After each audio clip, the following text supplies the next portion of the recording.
you win this game for white? In this position, white plays an important move which is about preventing checks from the opponent. So the black player can make a check from h3 and from g7, also from d2. So from which square would you be controlling all of those squares? c3. So queen to c3 controls d2, h3 and g7. So black has no checks and will have to play a move. At the same time, the white player is threatening checkmate from c8 and also in g7. So the black queen will have to be careful. The only move here is this one. Queen to g2 controls both squares. And now white plays this unbelievable move. Because the black player is threatening check in h1 and still in g7, white now plays queen to a1, control these key squares. The black player has no checks. And now this is a zugzwang because we're still threatening mate in g7 and in a1. And so that's game over. Black just can't play any move that saves both of these squares. The only one will be queen to d2 to protect the king, but still check. And after queen goes to protect the king, then you just swap and then you're winning. In this position, it's all about key squares. So the knight is protecting e1.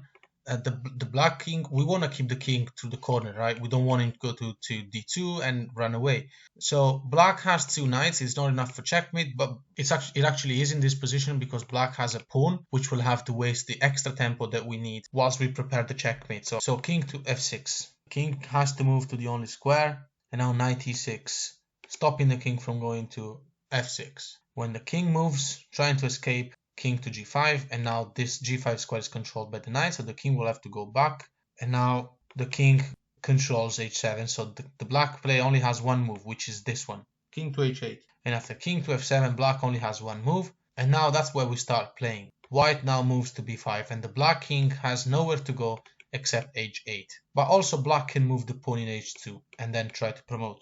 Everything is just unstoppable, right? Knight b4 is coming. So if the king pushes the pawn, for example, knight b4 check, the king goes up, and then the knight is going to e5, and then checkmate from g6. Usually in this position you wouldn't be able to force a checkmate to the king because right now it's stalemate, but in this case you can because black can move something, in this case a pawn.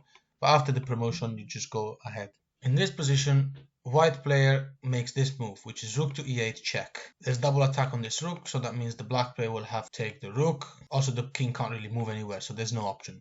Rook takes, and now the white player plays knight f6, and this is controlling these two squares, and the checkmate is unstoppable. Nothing stops the white player from going to h7 with a rook. Black can just delay it, but still.